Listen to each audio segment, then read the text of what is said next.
Rejected for the 98th time by Mike. I happily ran 3 laps around Mike's mansion. The servants thought I'd lost it from the shock, feeling sorry for me. But they didn't know that one more rejection from Mike would earn me 10 million. Mike, do you really not like me? I held the takeout chicken soup, pretending I made it myself, giving him a longing look. There he was, tall and handsome, with the looks of a movie star. My so-called fiancé and the president of Q Group. Rich, and a player. Engaged to me, but always with other women.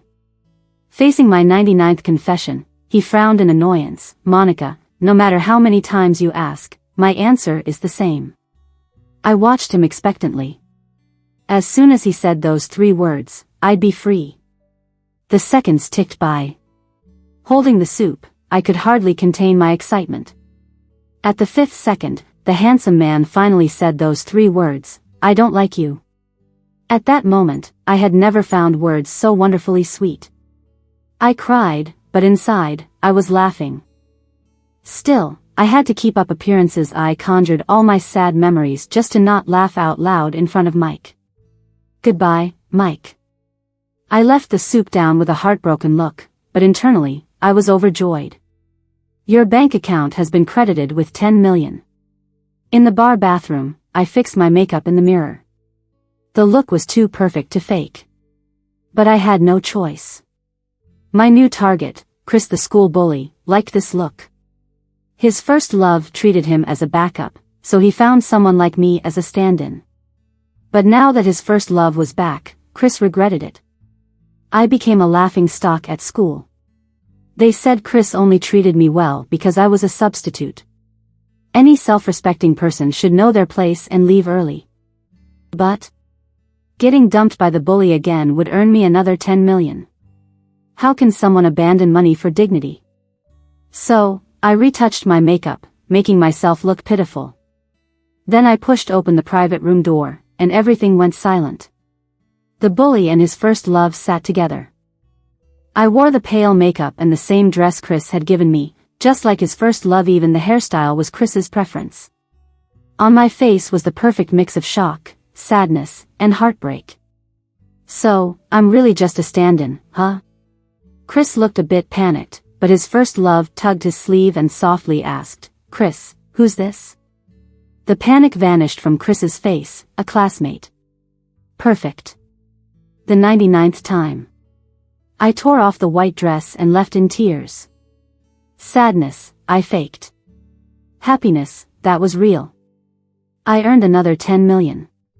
Now, having pocketed 20 million, I relaxed at home binge-watching shows. I'm Monica. After my dad got sick, the family went bankrupt, and I was left alone. I accidentally bound to a system. If rejected by trashy men 99 times, I'd get 10 million. Only a fool wouldn't jump at this. So without waiting for the system to finish, I signed the contract right away. Money's a must. Men? They're just illusions. But before I could fully relax, I got 2 calls. The first from Mike. His voice as chilly as ever, remember to take your stuff from the house, don't be a nuisance hero, then toss it. Hung up, blocked. The second call. Chris, don't skip school because of me. I cleaned my ear, glancing at the system's next target, Chris's rival, Jasper. The sole heir of J Group, the basketball team's star player. Rivaled with Chris since childhood. This afternoon, they were having a basketball face-off. Fiddling with my freshly done nails, what time's the game?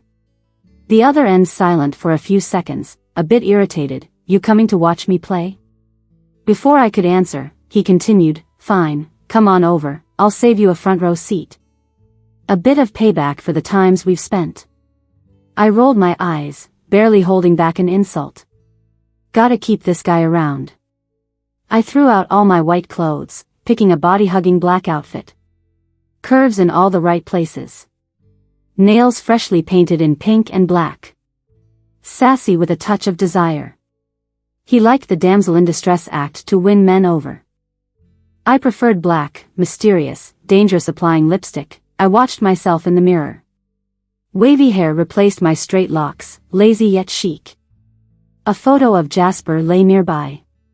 I picked it up, staring into the mirror, so if he betrays me, he'll auto-bind to the system, right? Silence. No one answered. But I grinned, leaving a lipstick mark on the photo. Let the fun begin. At a university, the basketball game started. But I ran into a minor hiccup. Didn't know Q Group was sponsoring the game. I didn't expect to bump into Mike. Dressed in a black suit, he sat in a sleek black Bentley, listening to his assistant's report. Could faintly hear familiar phrases. As I strutted by in heels, he turned, frowning and calling out, "Monica." I didn't stop. Further ahead, bodyguards blocked me. "Miss Monica, Mr. Mike wants you to come over." I turned, locking eyes with the man not far off. Once, I'd obey him without question. One signal, and I'd go running. But now? Couldn't even be bothered to act. I flipped him off, kicked a bodyguard on my way. Mike watched, a deep frown etched on his face.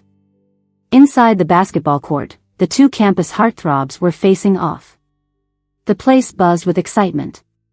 The moment I appeared, gasps filled the arena. Chris silently looked over at me. Clueless sidekicks greeted me, "Here." Nudging Chris, "Chris, your girl's looking good today." Chris's face darkened, but he didn't deny it. His first love, lips trembling, tearily ran off. Chris gazed at me, focus on my hands. He reached out to me and said, "All right, give me the water and enjoy the game yourself. Stop bothering me." But I didn't give it to him. Instead, I tilted my head and looked at him. "You're blocking my view of the men." Chris furrowed his brows slightly and followed my gaze. Jasper stood about 10 feet away, wearing a blue jersey, tall with long legs. The two made eye contact across the air. Jasper let out a light scoff, his gaze wild and arrogant. Chris suddenly threw the basketball in his hand with a swipe and glared at me angrily. "Are you here to give Jasper water?" I found it amusing. "Does who I give water to have anything to do with you?" Chris fell silent, his sullen eyes filled with hostility. The whole basketball game was, well, extremely exciting. He played like an angry lion, with no regard for rules or teamwork. Just focusing everything on Jasper. But Jasper wasn't a pushover. He dribbled the basketball and let out a whistle in my direction. "I won this game, wanna watch a movie with me?" I twirled my curls, looking relaxed. "Sure." Chris got even angrier.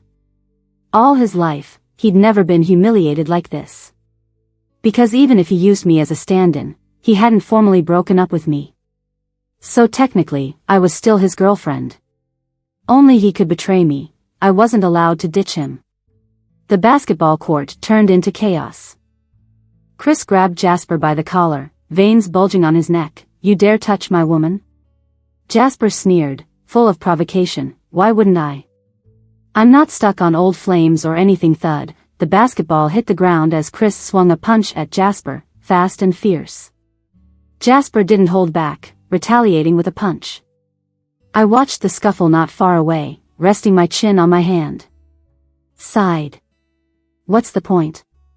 "Chris, don't block my way to earn money." I got up, walking over in my high heels. Unexpectedly, someone tripped me. The high heels wobbled, and I was about to hit the ground. But someone caught me around the waist. For a moment, the familiar scent of tobacco hit my nose. Annoying. I sobered up instantly, frowning at the man before me. The two fighting not far away stopped and looked at us. One was standing with even more hostility in his eyes. The other was crouched, a bloody lip, but still as arrogant as ever. Both looked at me. Mike held me around the waist and lifted me in his arms. He glanced at everyone around, then his eyes met Chris and Jasper's. He coolly withdrew his gaze and looked at me, a dangerous glint in his eyes. I lay lazily in his arms. Not looking at anyone. Boring. All three guys have gathered around now. Chris's face was full of anger as he glared at Mike. "Who are you?" He stepped forward to stop him, but the bodyguards were faster. Mike narrowed his dark eyes. His natural authoritative aura was intensely oppressive. Whispers filled the surroundings. He shot a cold glance at Chris. Just one look. No answer.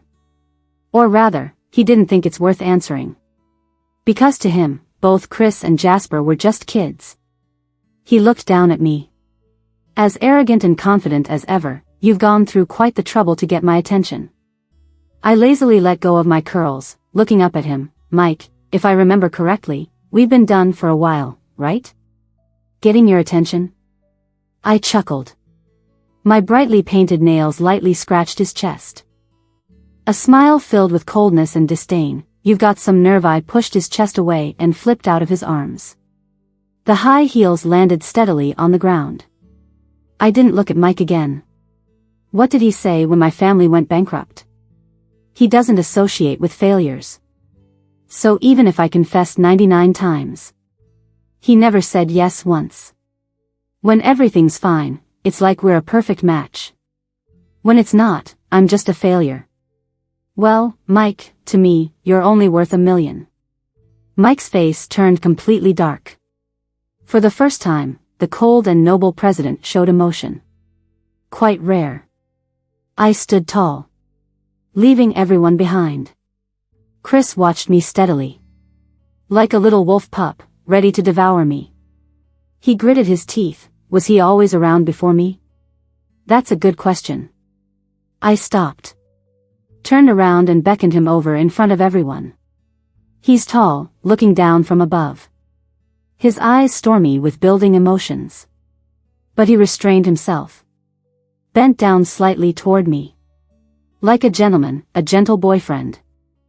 Reluctant to let his girlfriend strain her neck, but I knew his affection was only about controlling me. He could use me. But I could never be disloyal to him. I hooked his neck, pulling him close. Our breath intertwined. His eyes shocked. His ears turned red. On the other side, the upright, cold-tempered man pressed his thin lips. His deep, inky eyes swirling with conflict. I hooked Chris's neck with one hand. My eyes darted to Mike not far away. Chris, know what? I paused, smiled charmingly. My voice soft and smooth, like a lover's whisper. Yet the words struck hard. I smirked. You're just the stand-in. The basketball game ended. It wasn't the two campus heartthrobs that caught attention, but me. The CEO of Q Group flew into a rage for me, carrying me away. That made the headlines of entertainment news for 3 days straight. The buzz didn't die down. People even dug up my past as the former Monica heiress. They envy my life. Even after bankruptcy and setbacks, I still lead an enviable life. After all, any of those men in the photos can outshine the ordinary. I put away the tablet. No longer interested in the outside news.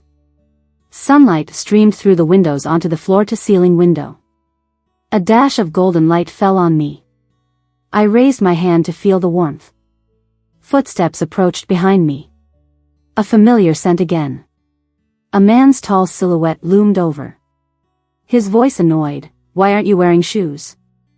I turned around and looked at him. Mike, you don't want to pull the keeping a mistress card, do you? He already had me locked up for 3 days. This psycho. When his possessiveness kicks in, he's a madman. Isn't it? He raised an eyebrow slightly. You used to like me so much. Don't you like it now that you have a chance to be close? I laughed out loud. Barefoot, I stepped on the floor and didn't hold back any compliments. You're really sick, Mike. You didn't cherish it when you had it. Regret it after losing it. What a problem. He wasn't even angry.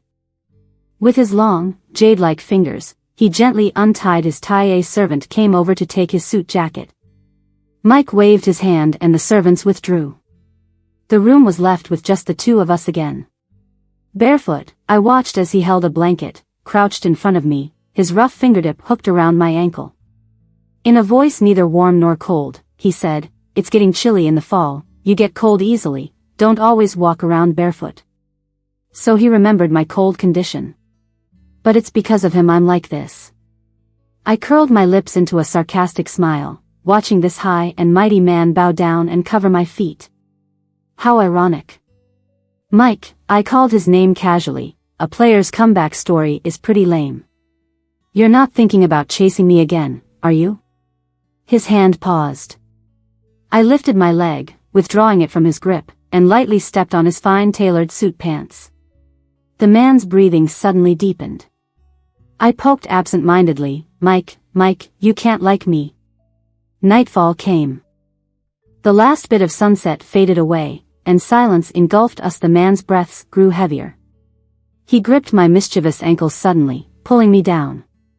I lost my balance and fell into his arms. Our eyes met. He held onto my waist, his body temperature rising, breaths thickening. There was an undercurrent flowing, but he didn't touch me, he simply held my waist, firm muscles making it uncomfortable. I couldn't push him away. After a while, he finally let me go, a sigh escaping into the wind. Whether you like it or not, it's not up to you. As he finished speaking, the lights came on. Servants started bringing dinner in. Mike let me go. Let's eat first. But he didn't let me touch the ground, carrying me straight to the dining table. Unlike the exquisite dishes of the past, today's food lacked visual appeal. It didn't look like it came from a 5-star chef. I glanced down at the big hand gripping my waist, noticing a burn that hadn't been treated. Mike, holding me with one hand, scooped up a spoonful of soup in silence. I had no idea if it tasted good. He cooled it and fed it to me. Back then, he never bothered to look at me, but now his eyes were full of expectation. Yet inside, I felt nothing. You know what? Refusing the 99th proposal isn't the end of the mission. On the contrary, it was the beginning. From the day Mike rejected me for the 99th time, no matter how good he was to me, I wouldn't be moved. I rudely rejected everything, including the soup he fed me. The man, once so noble and proud, had a flash of disappointment in his eyes. But he said nothing, raising his hand to let the servant clean up the mess. If you don't like it, we'll make more, no need to get angry. Mike, I looked up at him, eyes full of disdain. You had 99 chances and didn't cherish a single one. Night fell. Once again, the servants brought a new meal. A maid, a little disgruntled, said, "The evening meals are all cooked by Sir himself. If you don't like it, there's no need to ruin it, it's a waste of his intentions." Outside, a full moon slipped behind the clouds. I looked back at the maid, my gaze frosty. "Is it your place to meddle?" The maid's face froze, her neck stiffening. "Without Sir, you're nothing. What are you so proud of?" I looked her way again. I remembered this maid. On the 65th proposal to Mike, I made a special meal but waited all evening just for mockery from her instead of Mike.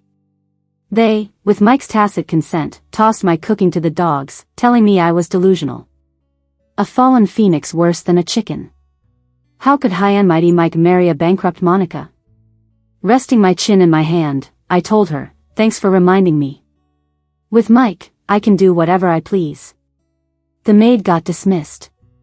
More than that, every former servant who had mocked or belittled me was replaced. I watched a newbie timidly bring me a blanket and couldn't help but laugh. I don't bite. The newbie, startled, looked like she might cry. "Sir said," she stammered, "if anyone upsets Miss, they'll be let go." "Miss Monica, I didn't mean to." Lazily slouched on the couch, I muttered, "I think your boss is the one who should go." The servant trembled in fear, nodding for her to leave. How boring. No one to talk to. Barefoot, with a thick carpet Mike laid under me, I twirled my feet watching out the window. If no one's coming to save me, I'll just escape on my own. Outside held only emptiness, a lone full moon growing brighter. After our last encounter, Mike and I hadn't seen each other for 7 days, yet he still kept me here, not letting me step outside the villa, though he hadn't taken my phone. If he did, I wouldn't last a day. Bored, I scrolled my phone. Chris was messaging me every day. I know I was wrong. "When are you coming back? Give me another chance." He sent a video, running through the rain across the field where we first met, calling my name, apologizing. Again and again, he lowered himself, but I replied to none. Jane also texted, begging me to look back at Chris if I forgave him. She promised to apologize and admit she spread the rumors of imitation.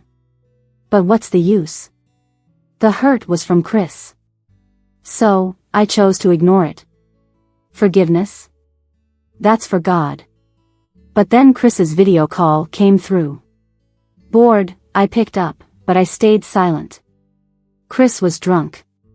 In the shaky footage, I could vaguely see a delicate side profile. Her eyes were watching the scene with distaste. Chris saw my face. His eyes immediately turned red. What's so good about older men? He didn't get a response from me. He kept drinking, and I realized how painful it was to be someone's stand-in. He wobbled the camera back at me. Will you come back? I'll do anything. Please, don't. He couldn't finish his sentence. A shadow fell beside me. Mike, who I had been in a cold war with for 7 days, suddenly appeared and snatched the phone from my hand. Right in front of the camera, facing Chris. His handsome face darkened like it could drip water. Too bad for you. She's mine, he declared and pulled me in for a forceful kiss. The call disconnected automatically. I was furious and tried to push Mike away. But he was relentless. Impossible to push away. No matter how hard I tried. I bit down hard. That familiar taste of blood spread in my mouth. He still wouldn't let go. Kept kissing. Traveling lower. Disgusting. Everywhere his fingers touched felt repulsive. I suddenly froze. Just stared at Mike. He felt it was pointless and let go. A streak of vibrant red was left on my lips. Ambiguous and provocative. Beautiful, like some sort of spirit. But I knew he'd once been poison. Even after I bit him, he wasn't mad. His long fingers gently brushed my lips. I'll give you an answer tomorrow, Monica. You're mine. The next day. It was early, yet the villa was bustling. I stood at the second-floor window, watching the world outside. A red carpet stretching tens of meters. Roses flown in from Bulgaria. Flowers, wine. The servants were setting up the villa in an orderly manner. So luxurious, anyone might think it was a proposal scene. I lazily pulled my gaze back and looked at the maids behind me. Your sir sure is dull. The maid kept her head down. Miss Monica, sir asked that you wear these to tonight's banquet. She waved a hand, and a group of people filed in. From head to toe, all sorts of luxury items. Every single one extravagant. Dazzling to the eye. The most breathtaking was a white wedding dress. Designed by the British royal family's exclusive designer. A global limited edition. Meant to signify the only love of a lifetime.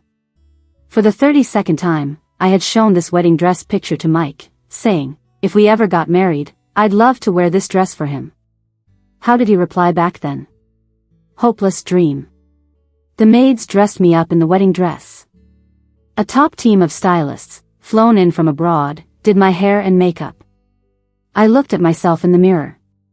A kind of beautiful decay. Watering a wilted flower, would it help? I waved everyone away. The moon outside the full-length window rose again, marooning my wedding dress in its glow. I took off my heels. Barefoot on the floor, I thought, I look so good in a wedding dress. There was no response. I sighed, you know, when a girl is mad, there's no making her happy again. The moonlight flowed, silent and quiet. I glanced back one last time. Threw the heels aside and started walking downstairs. The villa was lively. They were all envious of me. The evening breeze was slightly cool. Mike came up behind me. In a well-cut custom suit, he looked as elegant and noble as a young gentleman. His eyes fell to my feet. No shoes again? I ignored him. In the center of the yard, there was a pond. Moonlight rippling across its surface. I stirred the moonlight with my bare feet, frustrated. Mike pulled me into his arms. In a husky voice, he asked me, "Don't like it?" I watched the disturbed moonlit pond, feeling quite happy. Even with Mike holding me, I didn't find it bothersome. I let him dry off my feet in his embrace. "Monica, if you say you don't like it, I'll remove it all. Whatever you want, I'll give it to you."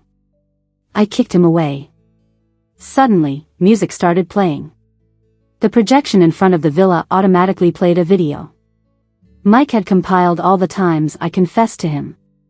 The first time, in the pouring rain, I asked, "My family went bankrupt, I lost my father, but I still like you." Yet, he left me waiting all night.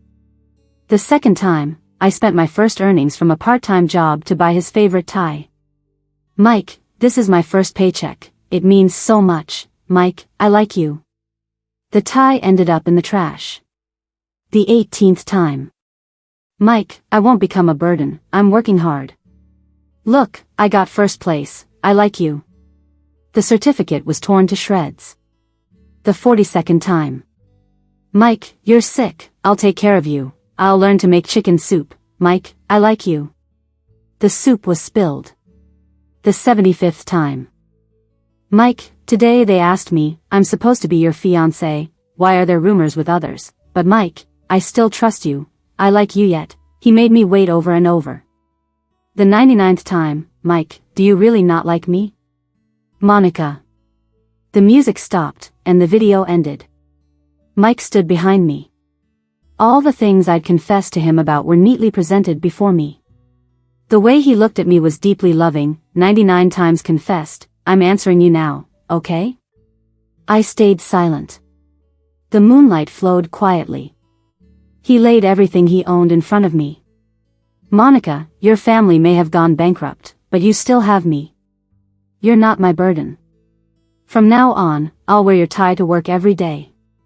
My money is yours, and what you earn is still yours." The soup was delicious, but Monica, cooking is too tiring. From now on, I'll cook for you. I'll practice my skills well. I'll only like you and no one else. I like you. Only you. Monica, 99 times, 999 times, 9,999 times. I will always like you. A cool touch dropped onto my hand, a huge ring. Worth well over 10 million. A tall, handsome man kneeled on one knee. "Would you give me a chance?" The villa became lively once again. Stylists continued working on my look. The moonlight outside was shining even brighter. The makeup artist put an expensive necklace around my neck. "Miss Monica, I'm so envious. You've got a man who truly loves you. So romantic, he's really gone out of his way for you." The high heels were back on my feet. Mike didn't mind bending down to wipe off the dirt, a moment that amazed everyone. I lazily yawned, the banquet hasn't started yet. "You all can go now, let me rest a bit." The crowd dispersed. I dropped my lazy demeanor and glanced at the moonlight outside the window. If the night doesn't come to rescue the princess, then she just runs off on her own. The villa was at its liveliest. Mike thought I'd accepted his proposal. He relaxed his guard. But seriously, how could he think that? 99 proposals, can they be answered again? Can the ones you've lost ever come back? I ruthlessly tore the cumbersome wedding dress up to my thighs barefoot. I climbed up the villa's backyard wall. Just one jump, and I'd never return to this gilded cage again. At that moment, I was free. I climbed the wall. A glimmer caught my attention. A tall man in black was there, cigarette between his fingers. The flickering light of his cigarette was like his dark, luminous eyes. Next to him was a hefty motorcycle. Jasper looked up at me, "Miss Monica."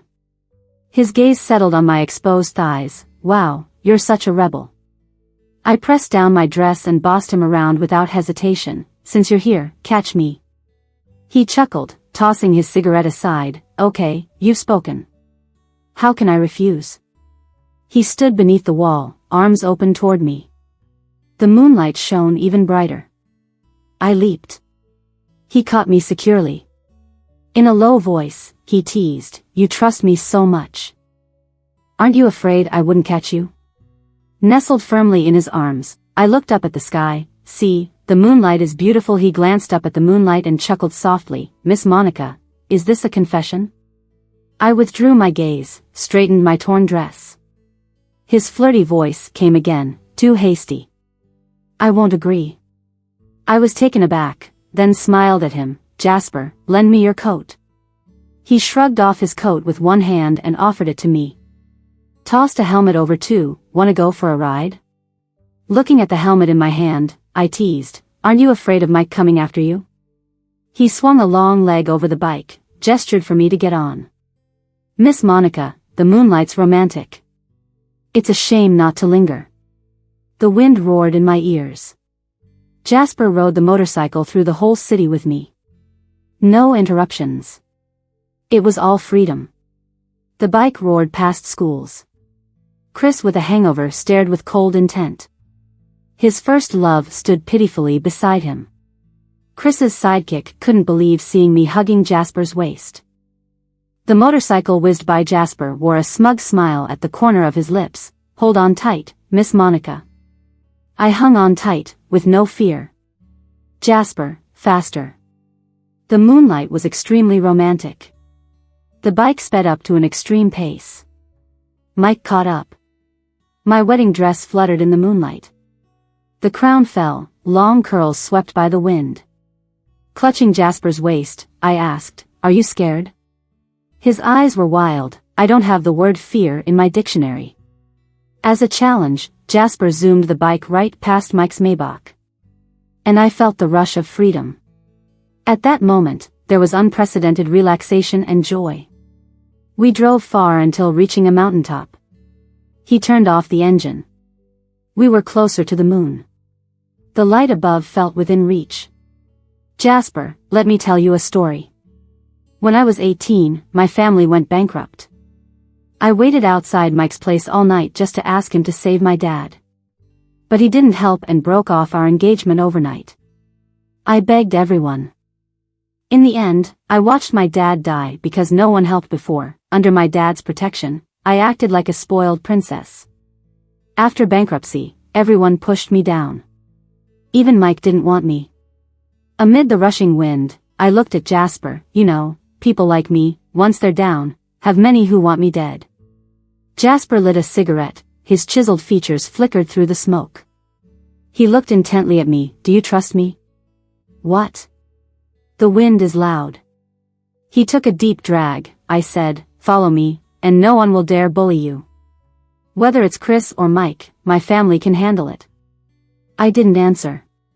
He pulled me close with one hand. How about a kiss? A full moon hung over the mountaintop. Romantic as ever. I leaned on Jasper's bike, turning to look at him. In all black, he was almost one with the moonlight. His eyes on me were profound. An engine roared nearby. Mike had caught up. Jasper dropped his cigarette, raised an eyebrow at me. Seemingly deliberate, he leaned in, barely touching his lips to my cheek. The moonlight's nice, Miss Monica, perfect for a kiss. I turned away. His cool kiss brushed my cheek. Not far off, Mike's Maybach was furiously trying to ascend the mountaintop. Do you like me? I asked. Jasper looked at me, surprised. He turned aside. Miss Monica, what's liking? If you don't know what liking is. I straddled the bike. I only kiss those who like me. Jasper released his hold on me. If I can protect you, isn't that enough? Why talk about liking? For the second time, I tilted my head, then turned on the bike when he wasn't looking. Through the chilly wind, I shouted, Jasper, liking me is the real reason you protect me. Mike's car approached. Jasper didn't mind. He raised an eyebrow, watching Mike from afar. He likes you too. Did he protect you? I started the engine, sneering. He couldn't protect me. I'm not about to fall for that reformed bad boy routine. Reformed bad boys should perish the moment they betray true feeling system. Not just about turning over a new leaf. As the Maybach drew in, I revved the bike. Charging straight toward it. The man behind the wheel locked eyes on me. In shattered white lace, on a black powerful bike. It carved a perfect arc under the moonlight. Two cars crashed into each other. Without hesitation, Mike turned the steering wheel and, at the last second, drove off the cliff. The way he looked at me was softer than ever. As if saying, I love you. But does love matter? Can it bring back everything I've lost? Watching everything fall apart, the moment he abandoned me.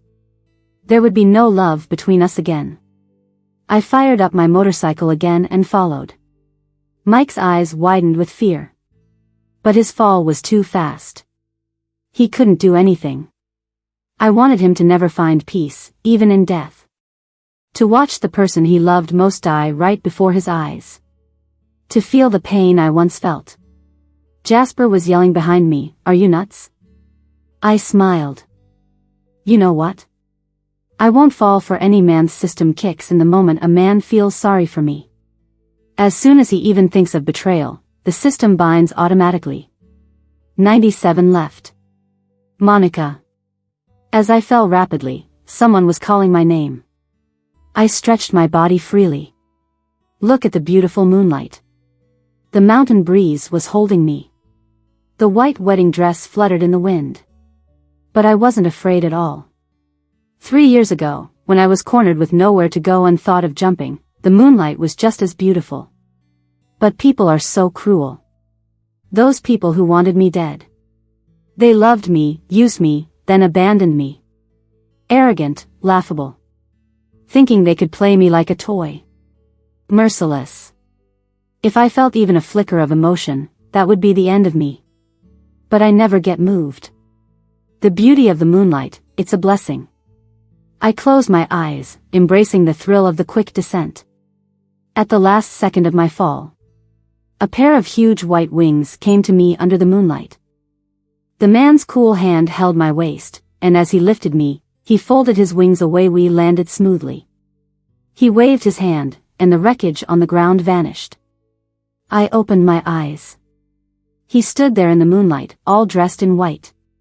Like the knight who once came to save me under the moon. He lifted his eyelids and looked at me, got brave enough to threaten me. The breeze blew. I walked over and held his hand. I knew you'd come. He gazed down at me, his eyes on my wedding dress. The moonlight flowing. I spun around. Does it look nice? A man strong as a god. Time stood still around him. A face like that of a fairy, so delicate and enchanting. The moment you feel anything, you'll lose everything, Monica. Do you love that man? Love? I stopped spinning. Looked at him, amused. Men mean nothing to me. He frowned. But you're not human. I added, then lifted my skirt, still barefoot. But everywhere I walked, flowers blossomed. He wouldn't let anything harm me. Always indulging me. Because he was shaped by my own hands, I lifted my skirt, throwing myself into his arms. See that? He held my waist, not letting me even smell the blood in the mountain breeze. When chasing a girl, no betrayal, true purity, and don't wait till it's too late to appreciate her. He wrapped his arms around my waist, his voice tender. Is that your demand of me? He patted my head with his big hand. His gaze was full of affection. That's a low bar. I hugged his neck happily. It's because you're too good to me, Mr. System. Many years ago, you appeared, saving the collapse of my world. Gave me a chance for revenge. I really like you, Mr. System.